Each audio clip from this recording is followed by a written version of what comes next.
billies and dollar because patriots. All people who love them country bad, bad love them homeland. Will never give it up to another nation. Them country bad, bad love them homeland. Will never give it up to another nation. This a we we the fear. Nobody give it to no Guatemala. Follow me now. This a we the fear. Nobody give it to no Guatemala. This a me name is Pupa. Believe me, come from the Billy City area. 110% Belize and proud of it. No, tell me about maritime area. Long time ago, agreement by the slave master. Talking about the help and the Billies and dollar because patriots. All people who love them country bad, bad love them homeland. Will never give it up to another nation. Them country bad, bad love them homeland. Will never give it up to another nation. This a we the fear. Nobody give it to no Guatemala. Morning and welcome to Sunday Review, the only news review talk show in Belize from behind the zinc fence, sweet Southside Belize City. The tag for our news talk show is Making Sense of the News. I'm Sister YaYa Marin Coleman, producer and host of Sunday Review. Our co-host is our brother from Trinidad and Tobago, revolutionary Brother Mutota, and we have with us this morning as our guest a reverend. Well, first and foremost, she's a Japanese activist, and we have Reverend Nozomi Ikuta.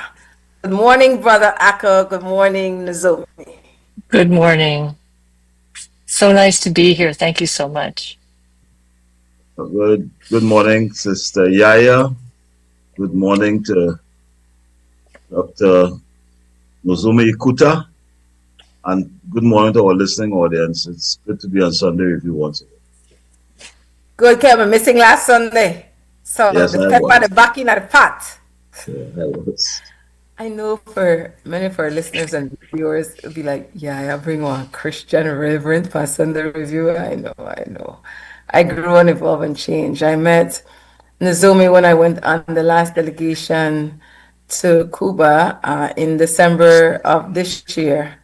And the moment I meet her, well, we know you have one meeting before the meeting, and I'm like, one Christian? This sounds like one revolutionary. What is? So I couldn't wait. So when we were in Cuba, we had reasons, and I told her, listen, you have to be a guest on Sunday Review. So before we get into the heart of the matter, Nozomi, tell us a little bit about yourself as far as what you're comfortable with sharing with us. Well, I'm Japanese. My parents were on opposite sides of the ocean during World War II. My mother got conscripted by the Japanese government to build planes, airplanes for the Japanese. My father was drafted into the U.S. Army in September 1941, so a few months before Pearl Harbor. And then, and their family was living the American life in California.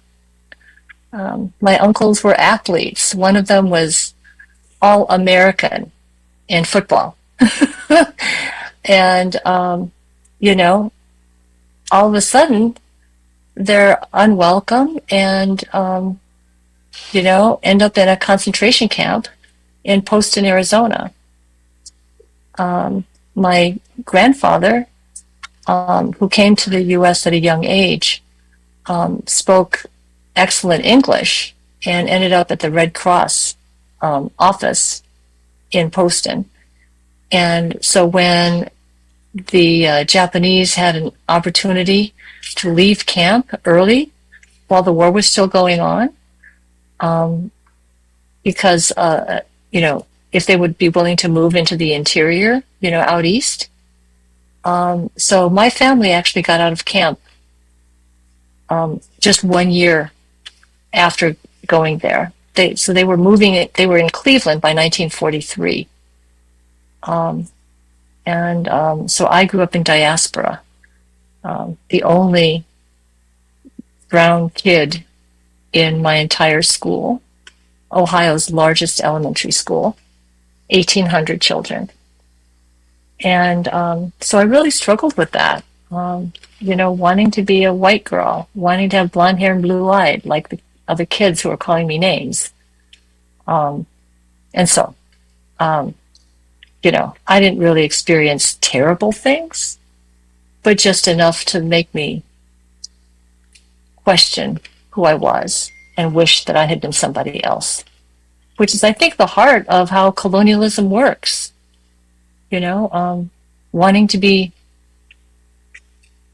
different from who we really are, who we truly are. So, and then I've had a journey. I got a job that involved working with political prisoners, and they expanded my world. And I began understanding things like, colonial thinking and that type of thing. Brother Akka, you have anything you want to ask Nozomi? Not really. That history, just to make a statement of what happened to the Japanese during the so-called World War II. It's a story that is not told as much as it should be told.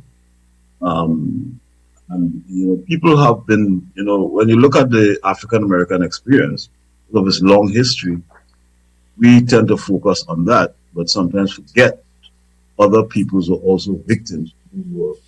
Other people of color were victims. This is just part of the whole, what I would call, history of struggle in the U.S. against racism, colonialism, neocolonialism, and this is why we really need to have, fronts, in order to combat these things and not get divided along these. Because one of the things that U.S. capitalism has done recently is to create this image of the model Asian.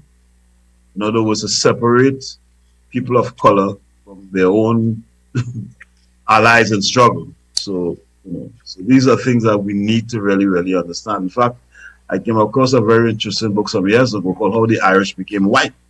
Because the Irish weren't seen as white at one point. And so this is just part of, capitalism trying to, what our famous professor called, Professor of Ghana, they call adjustment and continuity, divide and rule.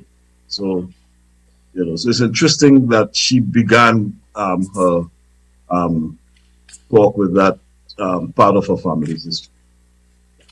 Well, so go ahead, Nozomi.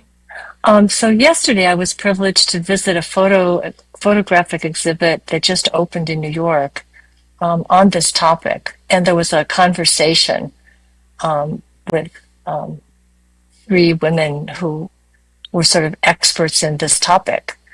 And one of the focal points of it was the fact that there were people who resisted, and the way, which was not really my family.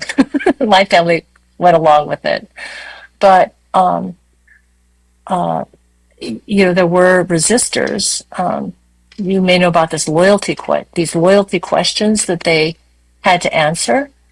One question was, do you swear loyalty to the United States and forswear loyalty to the emperor or any other place? And the other one was, are you willing to serve in the U.S. Armed Forces? And those questions just created such turmoil because, the elders, the Issei, they were not allowed to become citizens until 1952.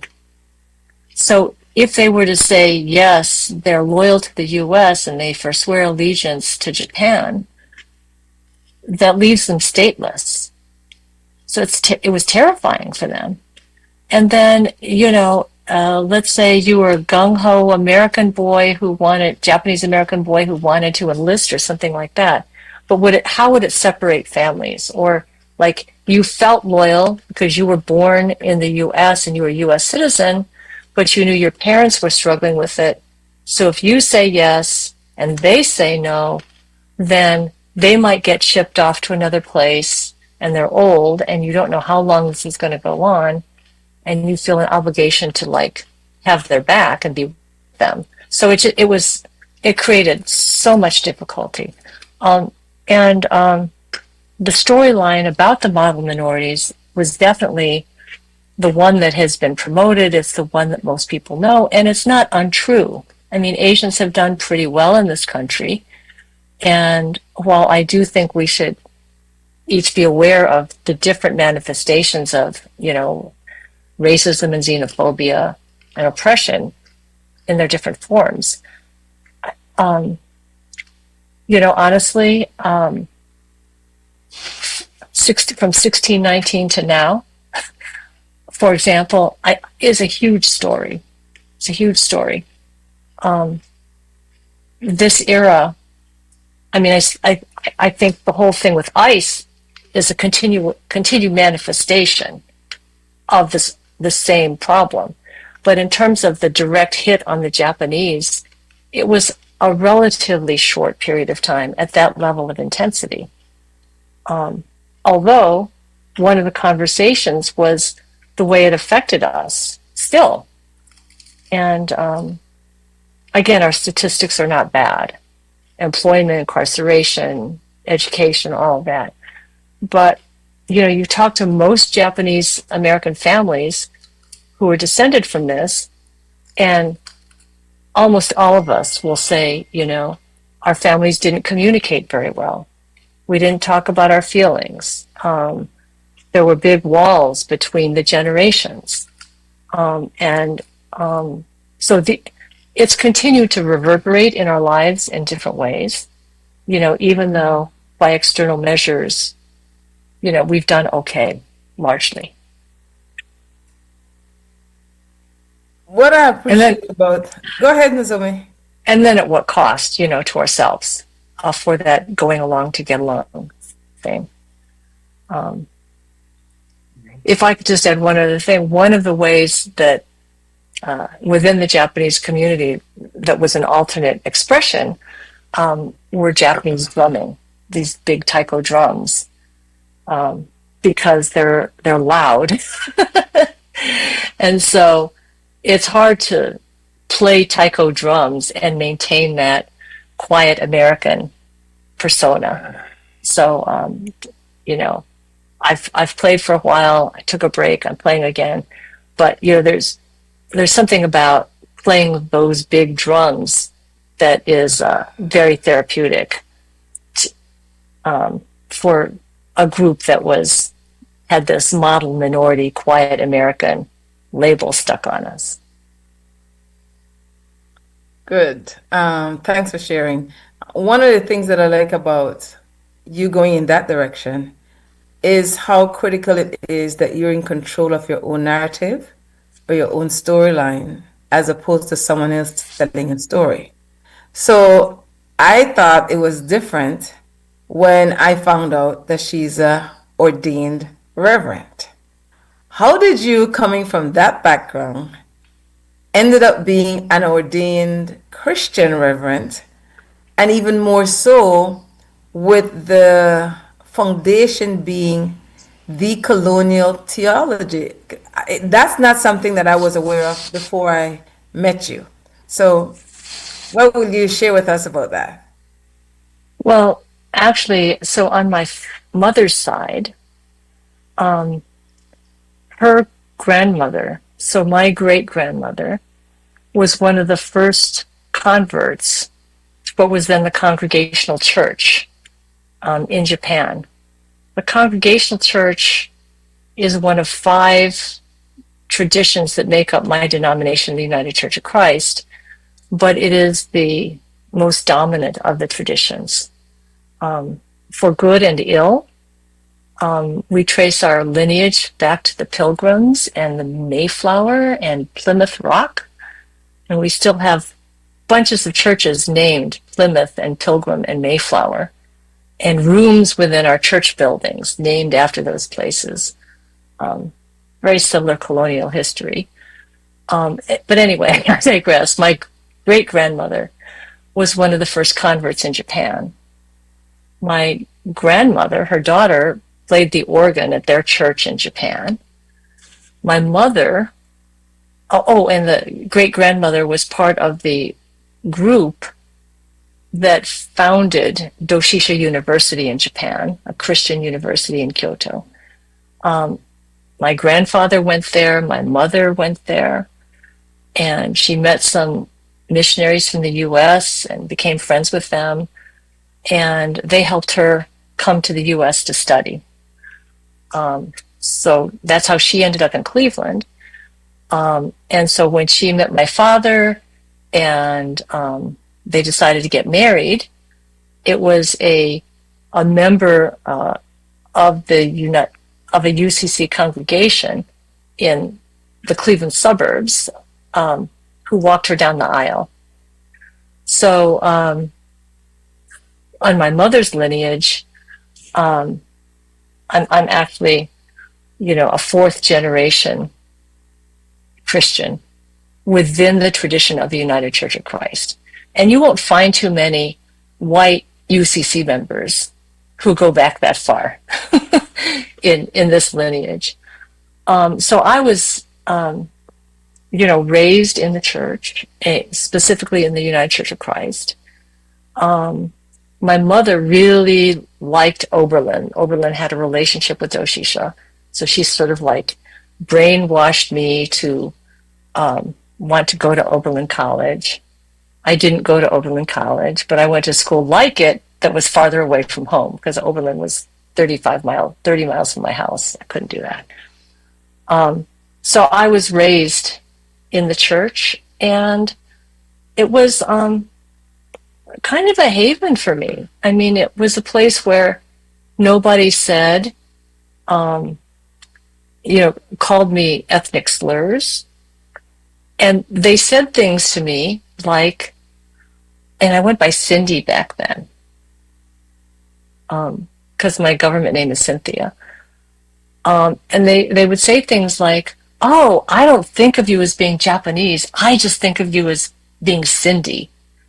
And I took that as a compliment, because it meant they weren't seeing my race. They were just seeing me. But they were seeing me divorced from my race, which is another issue, right? So it was home. It was, where I found security. And our Sunday school teacher was very creative, and kind of an activist. Like she had us doing work in once a month in the city. One Saturday afternoon, we wrote letters to Senator Dole, asking him, as head of the Labor Relations Committee, to include farm workers in the labor relations law, which did not happen. But, so she taught us, Advocacy 101. How old were you then? 8th or 9th grade. It was interesting, though, because my uncle in California owned a farm. That was a small farm, 48 acres, very small compared to like these big agribusinesses that are the main thing in California.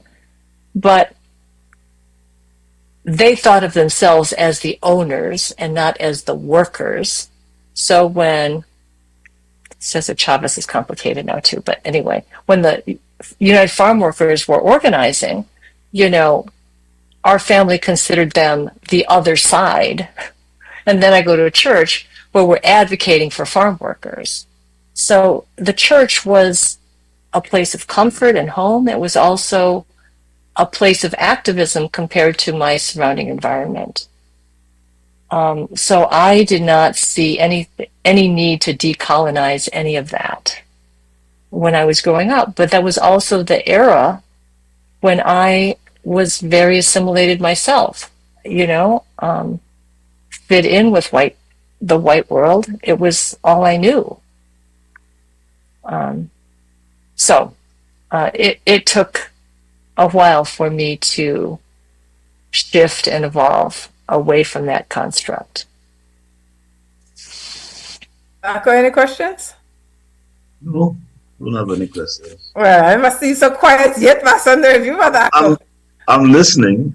Okay, good, good. Okay, yeah, you're a good storyteller, Nozomi.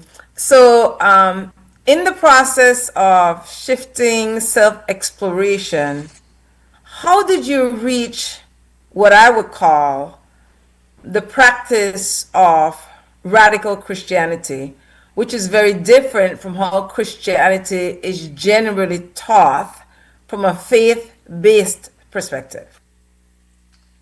Okay, so um, I would say there's two answers to that. One, within mainstream Christianity, I would say my tradition, the United Church of Christ, has a stronger activist history in general than most denominations. Um, we were the first to ordain women. We were the first to ordain an openly gay man. We were involved in the anti-slavery movement. We were involved in the civil rights movement. The UCC funded Andrew Young's work when he was Dr. King's lieutenant. They paid his salary. We have a whole bunch of resolutions, solidarity with Palestine and Cuba and, almost economic justice, climate, women's rights, LGBTQ, the whole shebang. So within the overall framework of Christianity, the UCC gave me a formation that was oriented towards social justice. And there are some very dynamic leaders, pastors and so forth, who I found very inspiring. So, I think that was certainly foundational. And then in 1991, the UCC moved its offices from New York to Cleveland, and a bunch of people in New York didn't want to move to Cleveland, and so a bunch of jobs opened up. And I applied for 3 of them, got 3 offers, and I took the one that was the most interesting. I didn't realize how interesting it would be, but it involved solidarity and advocacy for farm workers, Native Americans, immigrants, and political prisoners. I really didn't know what I was getting into. What was the job title? At first it was minister to special groups, and honestly, I thought that it meant relating to like the Pacific Asian Caucus or the Hispanic Council, the Latinx, the Black Caucus, etc. I thought it was relating to groups within the church. I did not know that it was relating to activist groups outside the church. One of the other portfolio items was Hawaiian sovereignty. And in Hawaii, the UCC is not a beloved partner in the struggle for justice because of the church's role in supporting the overthrow of the queen. But the president was directed to apologize, to go to Hawaii and apologize. So anyway, in 1991, I got this job, and the one thing, most of the other work had some sort of committee or organization that I could relate to, so I could kind of plug and play. The political prisoner thing, I had no idea. There was supposed to be this high-level committee of the executive directors of the different agencies, and they didn't return my phone. I couldn't convene the committee. And the president went to visit one of the political prisoners who was a member of the UCC. And I thought, he was supposed to do that. The General Sid had directed him to do that. And I thought, well, that's an idea. So I visited them, knocked my socks off.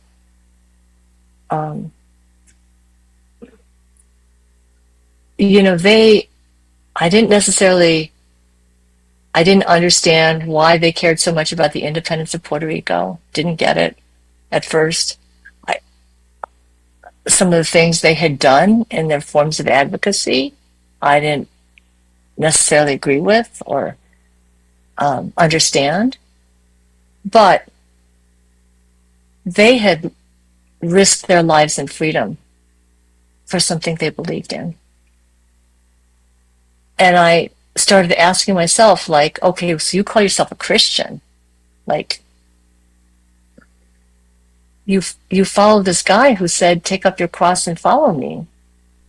What have you actually risked or sacrificed for your faith? Like, what would you be willing to do, Nozomi? Like, if the Roman Empire came for you, would you keep professing your faith, or would you cave? And so meeting these political prisoners started activating those types of questions for me. And I think that's what kicked the snowball down the hill. And then it gathered more snow. And led to, So led to liberation theology. You're a theologian, okay? And so you consider yourself a radical theologian, or a liberation theologian, or a conservative theologian? Not a conservative theologian. I don't really, I mean, the label theologian, I don't know that I would refuse it, but I basically see myself as somebody who just is trying to put her faith into practice. But I've come to understand that Jesus was a revolutionary. That he was a teacher and a healer, who laid down his life. But the way he laid it down, I don't think he was trying to die. I think he was trying to create an alternative consciousness about human possibilities. I recently, the other day, started thinking about the passage, let your light shine, don't hide it under a bushel. And I was thinking, like, I've heard it before, and yeah, everyone should let their light shine. And then I thought about me as a Japanese woman, and how I've been taught always to put other people first.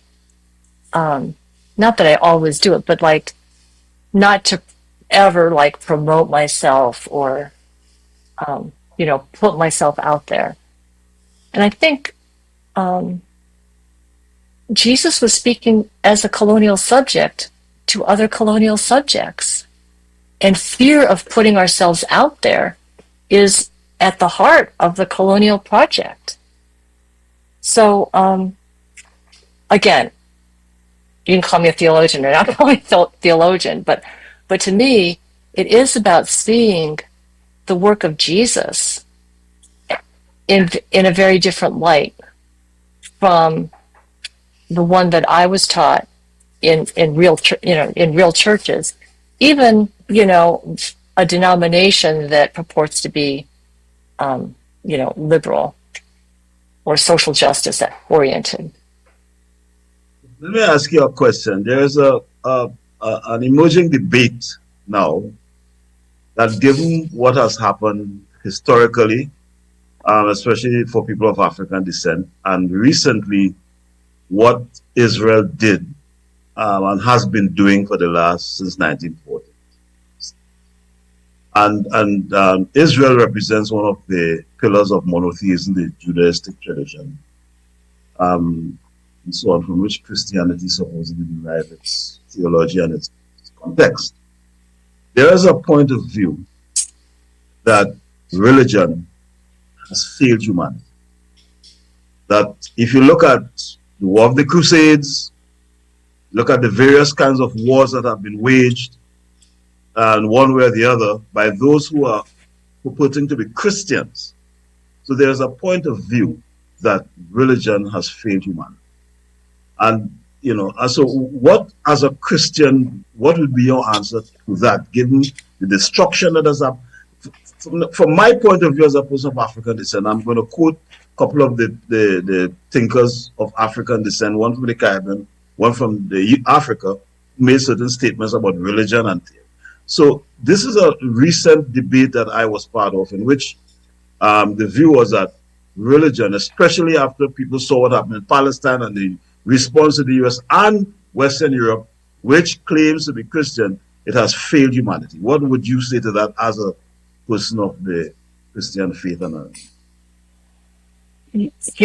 Even when you say it, I just feel so much, heartache and betrayal. Because, I made a faith commitment to Christ Jesus when I was in, my teens. I was confirmed in the church, ordained, saw a vocation in the Christian church. I thought I was following and encouraging others to follow Jesus, who spoke of love and blessed are the peacemakers and love your neighbors and all of that. And so as I became more aware of exactly the things that you're talking about, and frankly, as well as having experienced at the highest levels some of the church's contradictions, I carried this immense sense of contradiction and frankly heartache. So I wish I could say, "Oh, you're being unfair. They're wrong." I can't say that.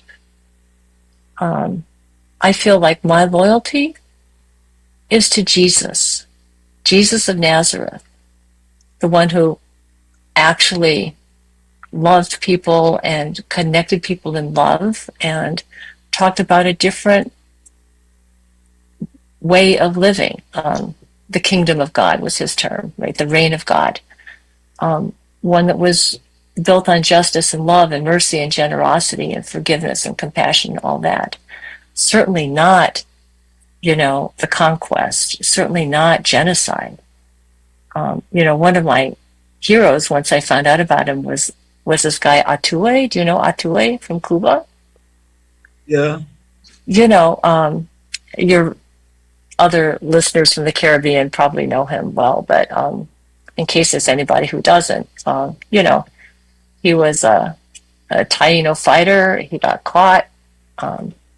They were at the last minute before they lit the match and to burn him at the stake. They asked him if he wanted to become a Christian, and he says, "Well, so what do I get out of it?" And the answer was, "Well, you get to go to heaven." He says, "Well, who's going to be there?" Well, so we'll be there. He says, "No thanks, light it up," So the contradiction between who Jesus was and what he represented, and then what the church became, I think are, completely contradictory. I'm not saying the church has never done anything good, but here this guy was executed by the state as a threat, executed by the empire as a threat to the empire. And then the religion built around him is one of the pillars of the empire. I think that's such a profound contradiction. So, one option is to give up on the church, and for people who make that decision, I can't really blame them. I think the other is to try to look at reclaim and rediscover who Jesus really was, what he was attempting to do. So for today, that's my path. But I certainly can't blame anybody for choosing a different path. We're past break time. Brother Aka, if you could hold your response, because I know I want you to share those quotes. Okay. And I am very appreciative of your raw honesty, Nozomi, which is why you're a guest on Sunday Review today. We have to take a quick break. Stay tuned. We'll be right back. We're also simulcasting on Creme Radio. Break time.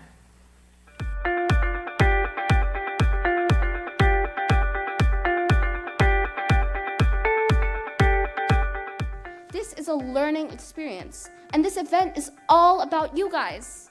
Give it a chance. Maybe a competition you partake in sparks a passion in you never knew you had.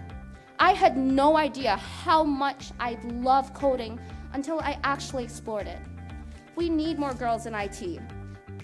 In Billy's analysis supported by UNICEF highlights that girls between 15 and 24 use computers less frequently than boys. Regardless of whether they live in urban or rural areas, regardless of their family situation, their economic situation, or even their level of education. This gap matters because digital access today determines opportunities for tomorrow. Be Like a Girl was never just about technology. It was about creating a space where girls can see themselves differently, where they can realize they don't have to shrink to fit into spaces. They can grow and transform them, where they understand that they are not just users of technology, but creators, innovators, and leaders.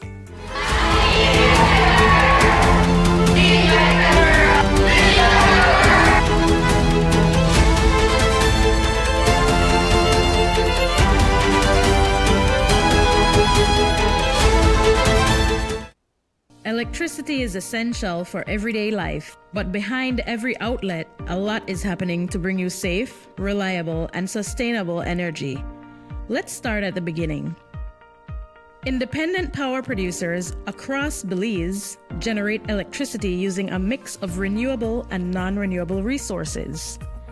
Electricity travels across a network of high-voltage transmission lines capable of transmitting electricity across long distances. Electricity then reaches your nearest substation, where it is adjusted to a lower voltage, making it safe to travel on the distribution lines you see in your community. From there, electricity makes its final journey from the distribution lines to your home, providing you with safe and reliable power when you need it. We continue to serve you.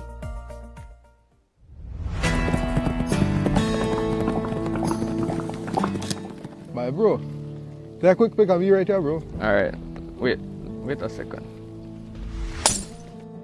Why? By the looks of it, I think my phone done. Bye. Please tell me, I want to use that thing again, bro. If I be serious and I be honest with you, I can't afford to spend big money on phone right now. Bye, but who said anything about spending big money? Smarter than that agree. They got phone deals, plans, they have everything that agree right now. No man.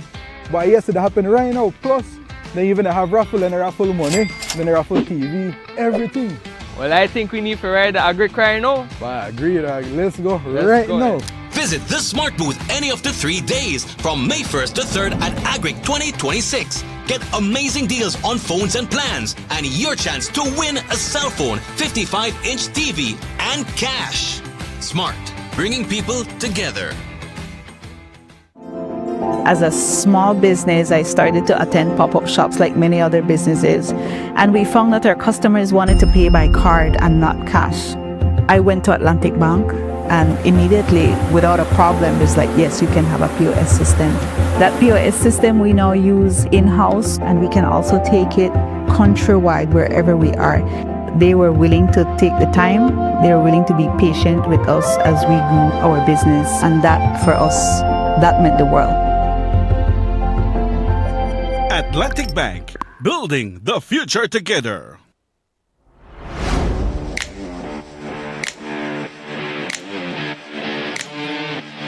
Every great job starts at Brothers Habet.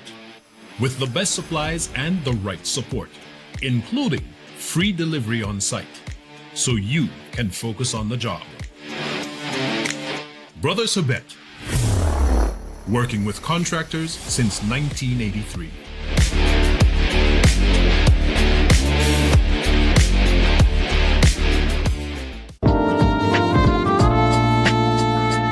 A Mandala notice. Advertisers, sellers, and readers are advised that there will be no online Tuesday issue of the newspaper for Tuesday, April 28th. There will only be the Friday issue, which will hit the streets on Thursday, April 30, 2026. Happy Labor Day from the management and staff of Cremandala.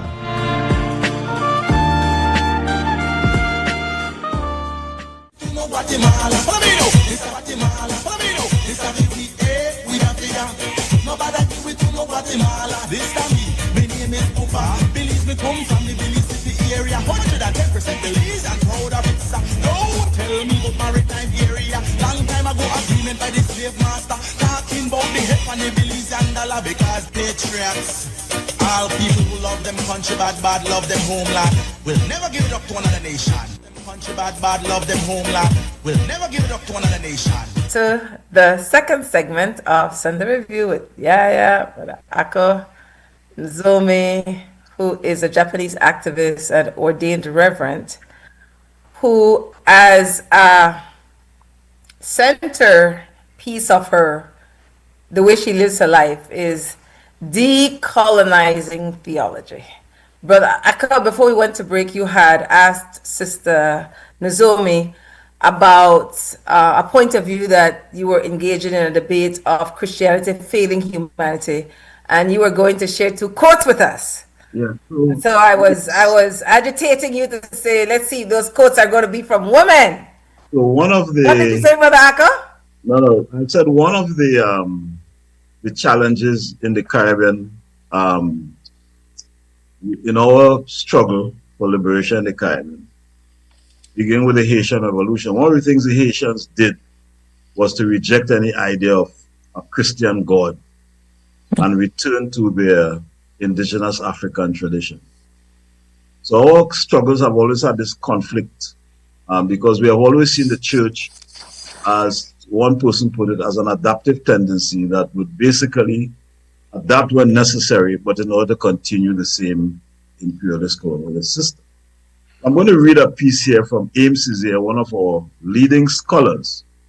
And Ames Cisier coined the term, used the term in his book, Discourse on Colonialism.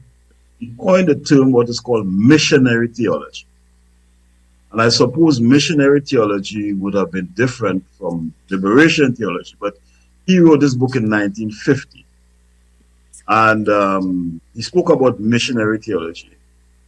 And in that book, he did a scathing critique of the missionary and the church, viewing them as core components of the civilizing mission that fueled European colonialism, slavery, and the dehumanization of African people.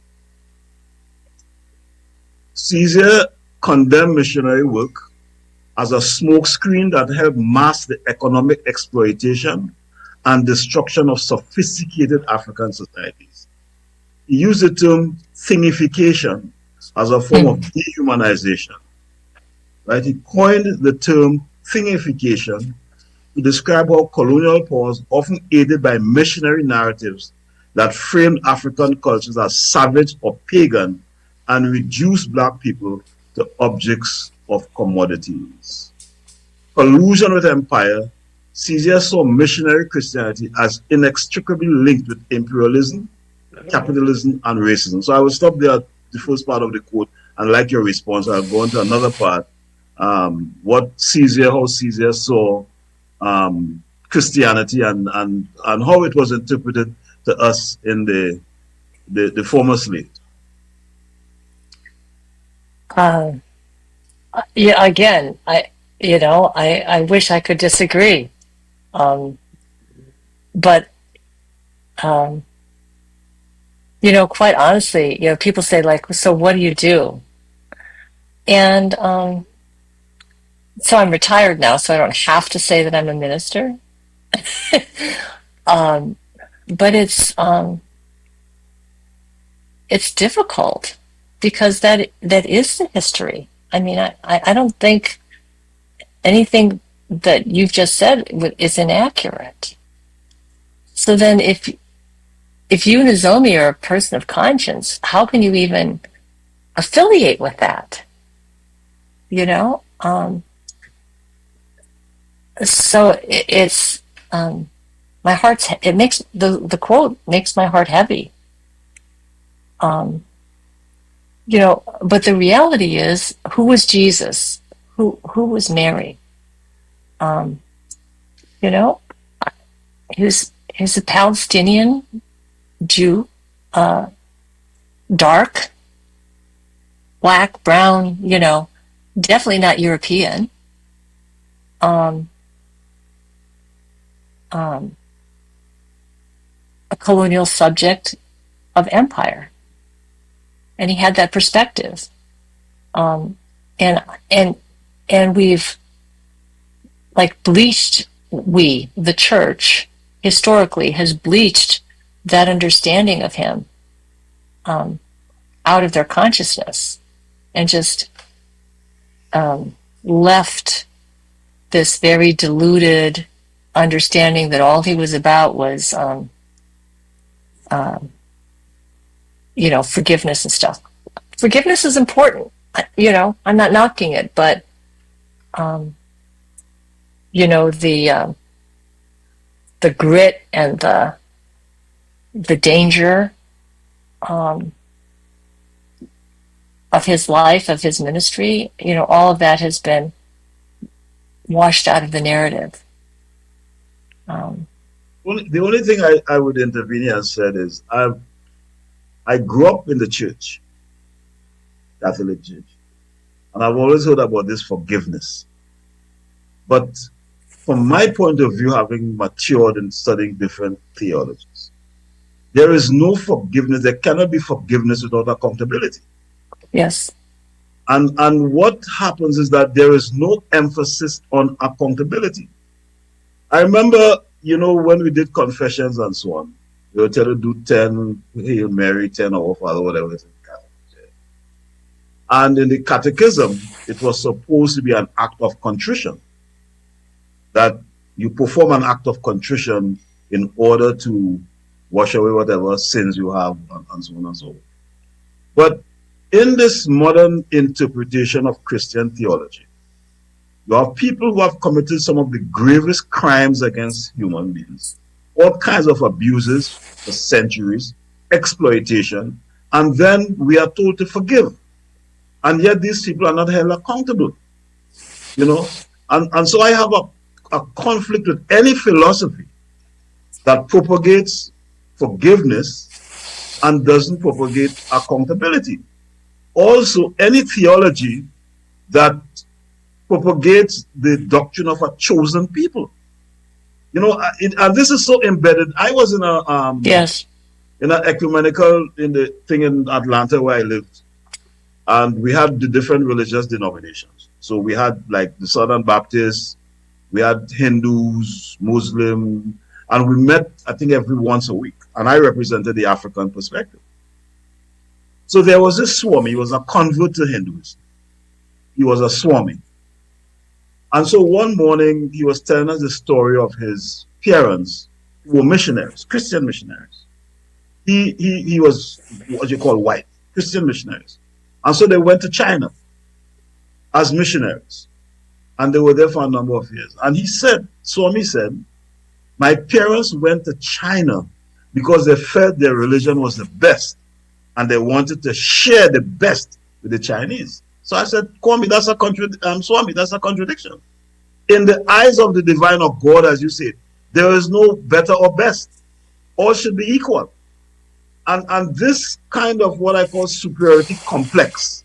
Yes. And this is what led, even now, if I tell someone I'm not a Christian and I practice my traditional African spirituality, I had someone tell me I'm a pagan, a Christian.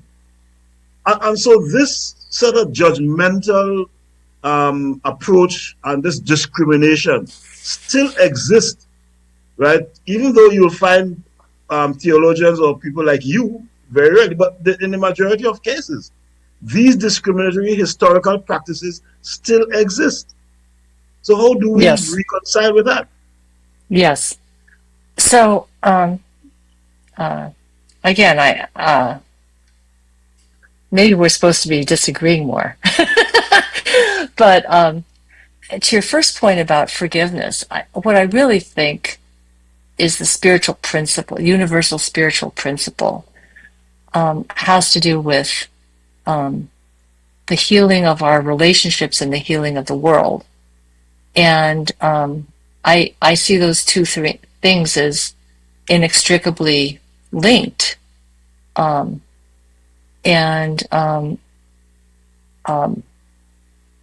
Healing the world means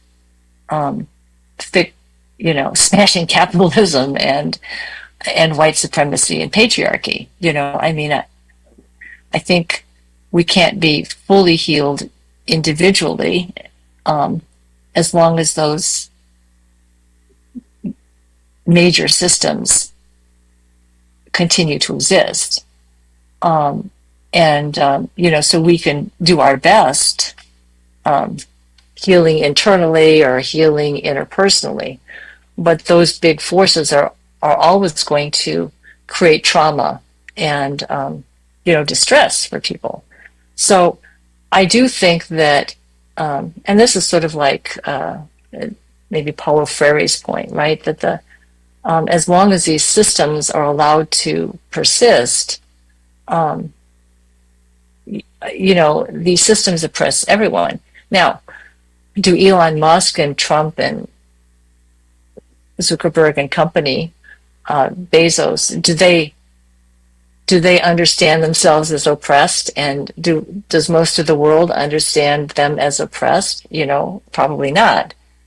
But in fact, do we really think that spiritually healthy people would act the way they do? So I see healing the world as, including healing the oppressors of being oppressors. I think it would be better for everybody, no matter wherever their social location is, for the world to be different. As they say, a different world is possible and a different world is necessary. So, anyway, those are my thoughts about forgiveness and reconciliation. Then your second point was accountability. Yeah. Yes. Yes. Yeah. Yes. Yes. And it needs. I mean, and to me, the United States. I mean, here I am in the belly of the beast, right? I mean, who holds the United States accountable? I think it'd be a lot easier to hold Israel accountable if the United States could be held accountable. So these are such important and serious questions. I mean, it would be tempting maybe to walk away from institutional church and just hang out with activists, and then sort of not continue the sort of imperialist stain of religion, or is the church, despite its decline, still too important an institution to neglect in terms of challenging it to be in alignment with its stated values? To me, those are major sort of philosophical, strategic questions. But the basic truth of your critique, I think, for me is, indisputable. You made a point earlier about how you wanted to be someone else. Okay? Growing up as the only person of color in a particular school. Well, this is one of the things, again, I will quote Caesar here, in Caesar, when he challenged the terrible depersonalization posed by European and church-led attempts to make black people abandon their own cultures and enter Western civilization. Now, at every point in our history in the Caribbean and Africa, whenever we had encounters with Europeans, one of the first, when the conquistadors came to the Western Hemisphere, they always brought the church. And so, from our point of view, one beat the body, the other one beat the mind. And in these traditional religions, there was no theory of conversion. All these Abrahamic religions, whether it's Islam, Judaism, or Christianity, there is this theory of conversion. If you do not convert, you are not real or you are not whole. Right? Given that that is central to church doctrine, one of the main tenets, right? How do we, would the church be able to live in a world in which this theory of conversion ceases to exist? Because sometimes all people want to be do is to left alone to live their lives. They don't want to, there's a story of how Islam came to Yoruba land by the jihad of a man called Uthman Dan Fodio, who apparently went abroad and came back to Yoruba land. And so when he explained what his version of Islam was, the Yorubas who practice both polytheism and monotheism, they have ancestral worship, but they also believe in a central divinity. So when he said what it was, they said, okay, he could live with us. We don't have a conflict with that. But what did he do? He then proceeded to launch jihad against his own people to convert them to Islam. And the same thing that happens in Christianity. People exist, right? Their own philosophy of life, their own way of life. And then these strangers come and say, listen, this is the real true God, and you have to convert to this. So I am not sure that the church as an institution has done enough to distance itself from that whole approach. I don't know, your response. I don't think it's done anything at all. But I wanted to go back to an earlier comment you made about chosen people, which I connect to settler colonialism. Even like arguably one of the most foundational texts in the scriptures, the Shema in Deuteronomy, which became one of the two great commandments: love the Lord your God with all your heart and soul and mind and strength. And then a paragraph later, it tells the reason that you should praise God. And it says, because you came into cities that you didn't build, houses that you didn't furnish, and wells that you didn't dig, and it's all yours. So like that's the argument for why you should praise God. And remember,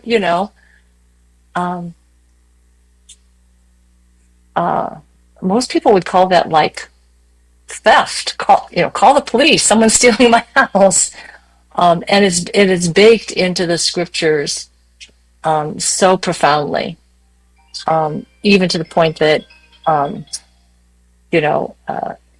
New Testament records that when Jesus was confronted and someone else said those were the two greatest scriptures, and Jesus said, you're right, you've answered correctly. So I think it's a problem. It's a problem that infuses the whole Bible. I just got an email from a new theologian that says a new book that just came out that says the scriptures are anti-Zionist. And I'm thinking like, okay, good luck with that. Let's see what they do with that argument. I'm not, I mean, I haven't read that book, but I'm not seeing it. I'm seeing the scriptures as being very colonial in a lot of the narrative. I would like to, and I think in Christianity, the concept that, you know, I am the way, the truth, and the life. No one comes to the Father but by me. In other words, unless you believe in Jesus or accept Christ or however you want to frame it, you're going to hell. You know, that's it. That's, I think these are problematic ideas. But, you know, I think within the institutional framework, there's always been resistance. So, like, did you know that the Canaanite goddess, the main goddess for the Canaanites, her name was Hava, which is a cognate of Eve? It means mother of all living. Did you know that the Canaanite main goddess, Hava, her other name was Asherah? And if you read in the Bible, where so-and-so did not depart from the sin of his fathers, did not take down the Baals from the high places, and did not remove the Asherah from the temple, you count up all the times, all the years that the Asherah was not removed from the temple, she was there 2/3 of the time that it existed. So within the tradition and the history and the scriptures were, you know, written by the winners. But even within that, I mean, and that's what oppressed and marginalized people do within a construct of, you know, a narrative written by the victors, is they look for these little threads that reveal a different angle or a different reality. A womanist theology. My pastor's wife is actually writing her dissertation on womanist theology, so she's reminding us of some of those things. So I would say yes to the problems as you've articulated them. The question is, what do we do? Okay, let's say you denounce the church. Is that going to make the church go away? Or does it just mean that the people who are willing and able to articulate an alternative vision go away, and then the church continues to do what it does or has done historically?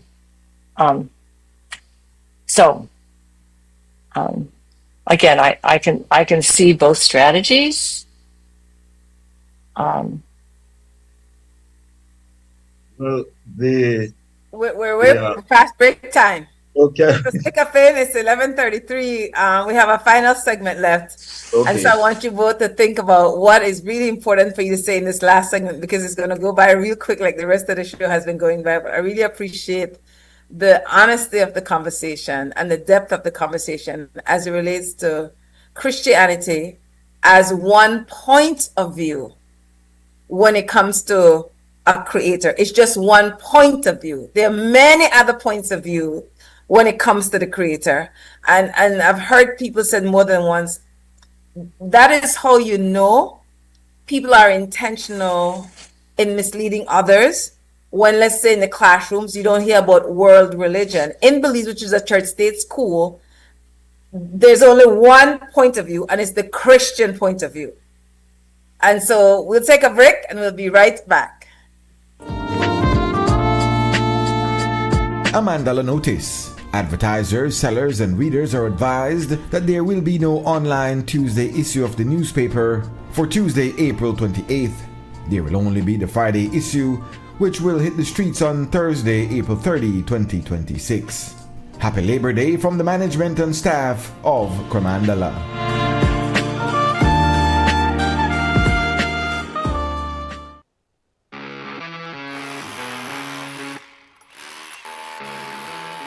When the job demands more, Milwaukee Power Tools are designed to handle the toughest jobs on the construction site.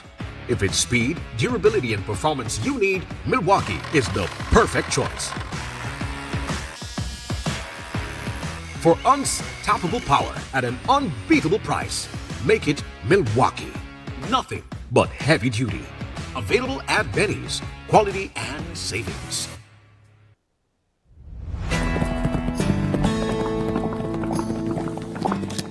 Bye, bro. Take a quick pic of you right here, bro. Alright, wait a second. Why? By the looks of it, I think my phone done. Bye. Please tell me, I want to use that thing again, bro. If I be serious and I be honest with you, I can't afford to spend big money on phone right now. Bye, but who said anything about spending big money? Smarter than that agree. They got phone deals, plans, they have everything that agree right now. No, man. But yes, it happen right now. Plus, they even have raffle and a raffle money, then a raffle TV, everything. Well, I think we need to ride the agri right now. But I agree, let's go right now. Visit the Smart Booth any of the 3 days from May 1st to 3rd at Agric 2026. Get amazing deals on phones and plans and your chance to win a cell phone, 55-inch TV, and cash. Smart, bringing people together.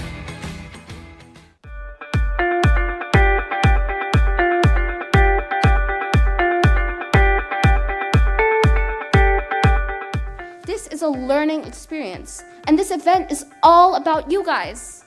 Give it a chance.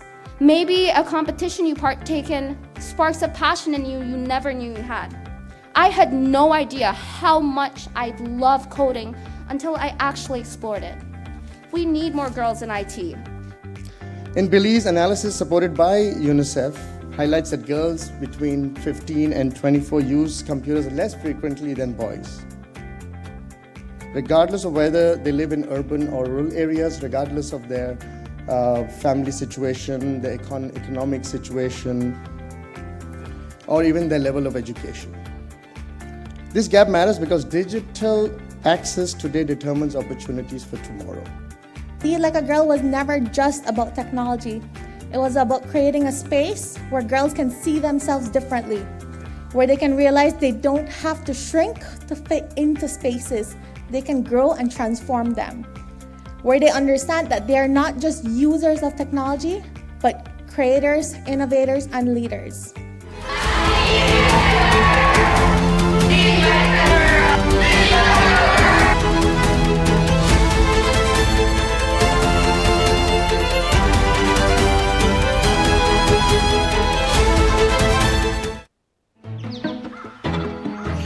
People don't travel with cash anymore.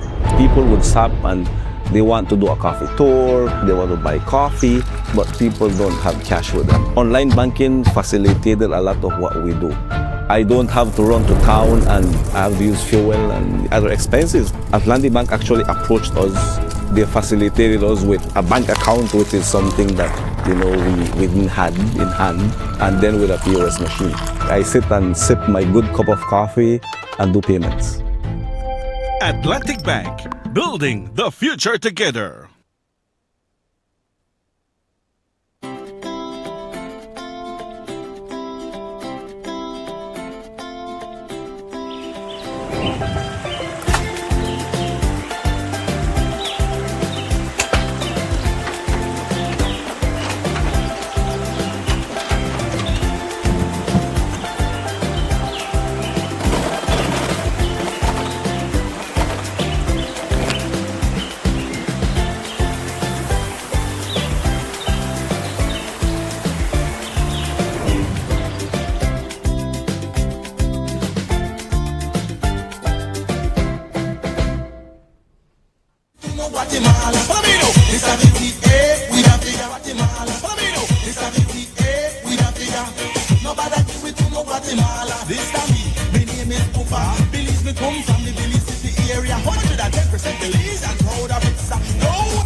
Bad love them homeland. We'll never give it up to another nation. Country bad love them homeland. We'll never give it up to another nation. Welcome back to Sunday Review. I tell you, them break just juicy. I wish you had more time. Brother Akko, this is a speed round. Let's hear the other quote you The other have for quote us. again is on this missionary, and it's from Jomo Kenyatta's famous book, I think, Facing Mount Kenya. And the quote is, when the missionaries arrived, the Africans had the land, and the missionaries had the Bible. They taught how to pray with your eyes closed. When we opened them, they had the land, and we had the Bible. That is and that is repeated. In fact, there's a recent book, not recent, by Professor Patricia Seed. It's called Ceremonies of Possession, in which she explained how the different European colonizers, when they came to different parts of the Caribbean, and they had ceremonies, which were religious ceremony, rituals, and which in how they proclaim land. So the Spanish would do one thing, the Dutch had, I think the British planted hedges and issued a proclamation in the name of the king and the god and so on. And if the natives resisted that, then they would be dead. So I want you to respond to that. And then the other thing I want you to respond to is the concept of Shinto in Japan. What it is it still practiced? The Shinto philosophy, which from what I read is very similar to traditional African philosophies, which talks about ancestral veneration and also harmonization with nature. So those two, also Jomo Kenyatta, and then also the Shinto philosophy of Japan. Well, before you finished the quote, I could see where it was going, obviously. And like I said, my tradition, my denomination is the United Church of Christ, which goes back to the Pilgrims, who, obviously did the same thing. In fact, I believe they were sort of like the tip of the colonial era. We're not the first white people to land in the Americas, but in terms of North America, they were the ones who really,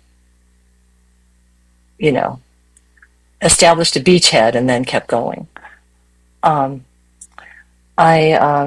mindful that in Japan it's 1% Christian, but the Christians tend to be quite westernized, and we're allied with the forces of westernization, including my family. My family was very westernized, so I just want to acknowledge that. I'm mindful of that slogan about kill the Indian, save the man. And I mentioned before about my family having been in a concentration camp and my struggles, wanting to assimilate at the time, and my struggles against that now. But I didn't realize until later in life that this was the government policy. Like FDR had this vision of dispersing the Japanese to 1 or 2 families per county throughout the United States. And the guy who coordinated that process, directed that process for the War Relocation Authority, his name was Dylan S. Myers. And when that job was done, his next job was at the Bureau of Indian Affairs, where he did the same thing for the native people to get them off of reservations into the cities. So this whole tendency to assimilate people, even if you don't kill them physically, you kill their culture and they just blend into the broader, mainstream white American soup. I would say that to your point about Shinto,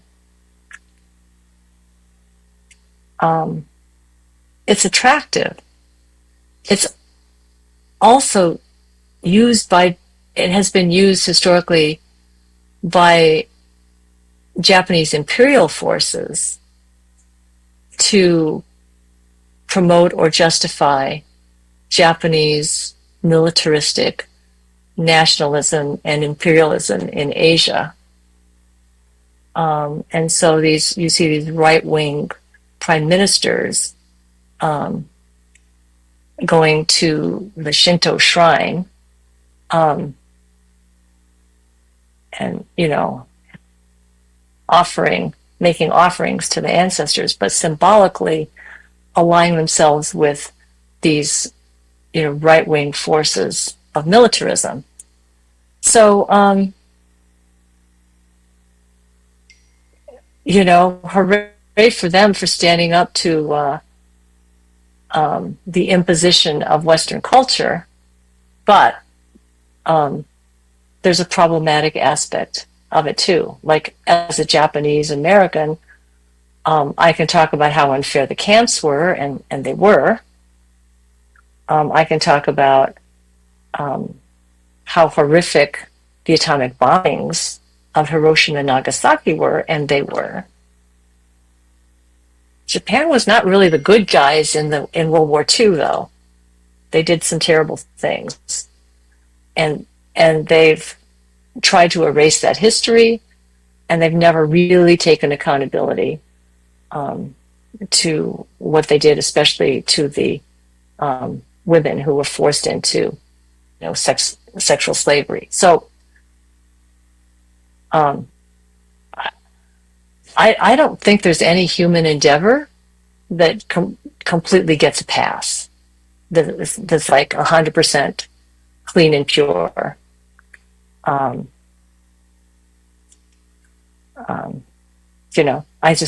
I think things tend to be a mixed bag. I agree with you that the Japanese militarists, and I would not say the Japanese people, Japanese militarists did some horrible things. But there's another history of Japan, which for a long time Japan, I don't know which empire it was under, was it the Meiji or one of them, but Japan was closed. And Admiral Perry, if I recall from reading the history, at a point of gunboat forced Japan to open. Okay? So basically the Japanese were minding their own business. There were possibly internal conflicts and wars and so on.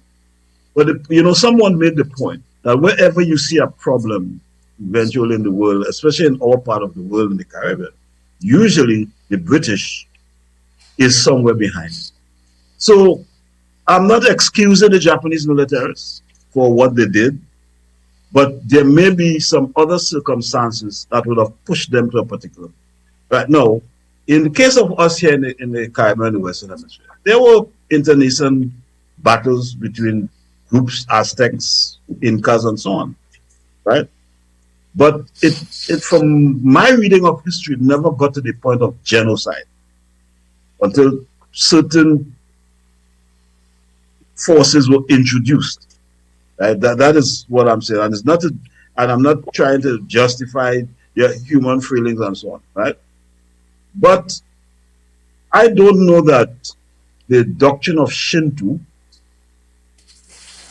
has to do with the fact that the militaries may have used it to justify certain kinds of behavior, right? And so when it refers back to Christianity, the version of it that we have, you have had a longer history of European forces using this doctrine not only to abuse people of African descent, but Asian and different parts of the world. And so my sort of, if you want to call it, my disagreement with the doctrine, you want to call it that, is that it is too easily used to commit acts that are unjustifiable by the measurement of human progress and human development. Okay, let me get these two questions in quickly before I get your final thoughts. Before we start the show, Sister Nozomi and I were talking, and she made the point of how important it is of how questions are framed to expand your mind to think for yourself. So tell us about, for example, the framing of Christianity. Why did Christ die? Versus why was Jesus killed or executed?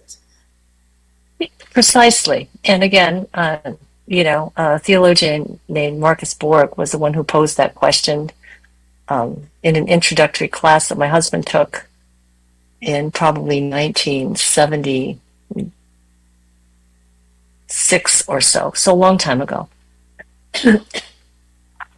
But, Jesus lived and died as a teacher and a healer and someone who stood up to the system. The Roman boot was on the people's neck. The people thought that they had to cooperate with their own oppression and help fund it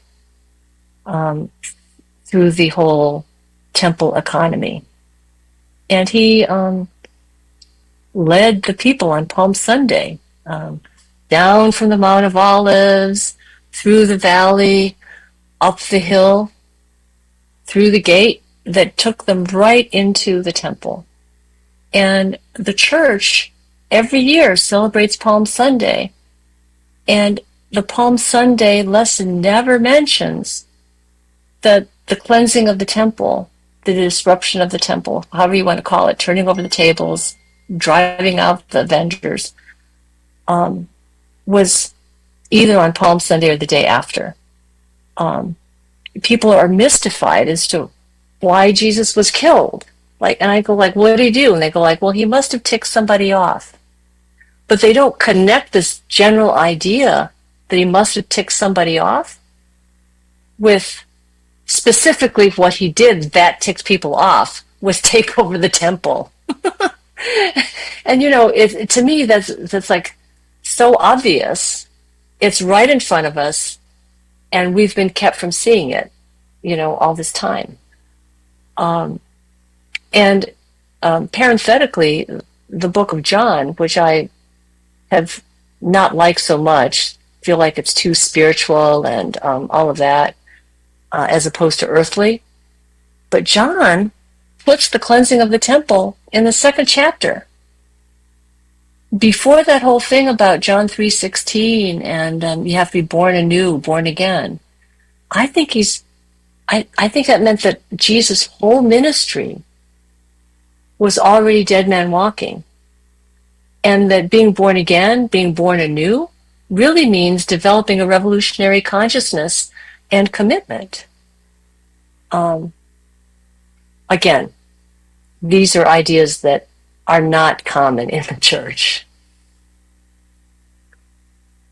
I can't get to all the questions. I'll ask both of you. What's the difference between spirituality and religion? Well, from my point of view, religion is organized worship with certain rituals and, symbols and so on. And the spirituality is a search for truth. We all recognize, every one of us who practice any traditional systems philosophy, central to that is the idea of someone beyond us, or what we call a divinity. We call it God, different name. So that exists. Even in what the so-called primitive people, they had an idea that there was some force beyond the humans that existed, right? And the pursuit of that, understanding of that, how we came here, what made us who we are, how did this world with trees and so on, that to me is the pursuit of spirituality. Whereas to me, religion is organized worship with a doctrine, a set of people to interpret the doctrine for you, certain forms, ritualistic forms, and so you are stuck within that, and there is no questioning of these prescribed notions of how the world is and how God is. That's my understanding. Yes, Brother Akko, Sister Nozomi? Well, again, I think there's a lot of truth to what you had to say. But clearly, I consider myself, or have been considered, a practitioner of religion, and clearly I'm asking a lot of questions. I do think that, and a lot of people, honestly, myself included, often are attracted to the idea of spirituality because it's more free form and not so confining and all that. But one thing that religion, meaning not focusing so much on doctrine, and there's the institutional aspect of it is clearly has some problematic aspects. But to have a set of ceremonies, a regular gathering, does help nurture the formation and nurturing of community. And in most cultures, there are weddings, there are funerals. I mean, there are things that we do that are not just like our individual spirituality, but they're they're connected in a larger framework. And so I think that religion and Christianity in particular have a lot of these negative historical aspects, imperialism and so forth. But I think there's also a human desire, not just for spirituality in the sense of something that connects us individually with the divine, but something that connects us more collectively. And how you do that while still maintaining the possibilities of freedom and not to be used in a way that's exploitive or oppressive, big challenge. Don't have the answer. Let me ask, the only other Japanese American activist I knew of was who's now a spirit in the spirit realm is Yuri Kochiyama. Yes. Did you know her or know of her? Yes, I knew her. I was able to visit her not as often as I wished, but I was complaining to one of the political prisoners that all the Asians and the Japanese were sort of like model minorities and mainstream. And she said, Sylvia Baraldini said, you don't know Yuri Kochiyama. So one of my favorite Yuri Kochiyama quotes was, keep expanding your horizon, decolonize your mind, and cross borders. But yes. For those who don't know her, share a little bit about her, please. Well, she started out kind of mainstream. She ended up getting to know the political prisoners, and she ended up advocating for them, and she became good friends with Malcolm X.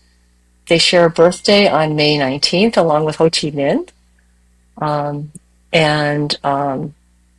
She was the first one to Malcolm's side when he was shot. But she was such a gentle spirit as well as a fighter for justice. Thanks. Final thoughts from both of you. I would say you're the guest. I'll let her go so she's the guest. Go ahead, Nozomi. Final thoughts, and then Brother Akko. Yeah, she could go ahead. Well, fundamentally my loyalty is to Jesus of Nazareth. I really believe in what he did and love what he did. And the fact that he risked his life and gave it for the people. And I believe that's what it means for him to be resurrected. When we live the resurrected life in freedom and decolonization. Thanks, Brother Akko. So I would say this, that the gospel of Jesus the Christ is not immune from the political realities of the time, which I think people do not understand, that in fact the Roman Empire was a colonizer, and he challenged the Roman Empire. Unfortunately, as the contradictions in the Roman Empire emerged, to save itself, it adopted the doctrine of the Christ and made it the state religion. And today what we have is a very distorted view of a philosophy that did not begin with the Roman Empire. And I think that is lost in the interpretation of these sacred texts, and that is something we have to become cognizant. Big thanks, both of you. This is definitely a historical moment here at XTV and simulcasting on Creme Radio. And so when we have these conversations about Christianity, for example, or even Islam, because I think Islam get a lot of pass for the harm that has been created. Again, similar like Christianity, it's not, the conversation is often not framed within world history. And because a number of people who are followers of these faiths, oftentimes there's not an intentional nurturing of awareness to be open-minded and think for yourself. It's like Sister Nozomi and I were talking about before the show started, is swimming upstream. And swimming upstream gets exhausted. But what are you to do? Because you're definitely not going back downstream where the majority of folks are. So you rest and then you keep going upstream. Because as she shared, another world is possible and another world is necessary. So we want to thank both Sister Nozomi and Brother Akko for being with us today. The security guard is Shane Flowers upstairs at XTV. Our Master Chief Operator has been Sister Krista Flowers. Krista, do well at Festival of Arts. And then downstairs at Creme Radio, we have Larry Guerrero or Larry G. The show will repeat at 5:30 today. You could go to XTV Belize YouTube channel or XTV Belize Facebook page to listen to this program at your convenience, and we keep sharing it. Before we go, there'll be no live Sunday review for the next 2 weeks because next Sunday is National Agriculture and Trade Show. And then the following Thursday, May 7th, is my 60th birthday. And I am taking some time off. So I won't be here that Sunday. But we'll play and repeat the Sunday review. Count no, we have to stay true to Sunday review. And we'll be back on Sunday, May 17th. I know Brother Akko look forward to them 2 Sundays off. And we'll continue to engage and recognize that we have a collective responsibility to heal individually and collectively within community, because we're not free until we're all free. Again, thank you, Nozomi. Thank you, Brother Akko. Until May 17th. Thank you, Comrade Izu. Thank you so much, Brother Akko. Sister YaYa. Only organize people and save the people. How are the people? All right. Bye-bye. Thank you. Good meeting.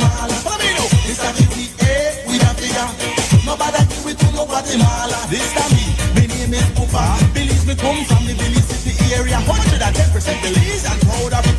No, tell me about maritime area. Long time ago, agreement by the slave master, talking about the head on the Belize and dollar, because patriots, all people who love them country bad.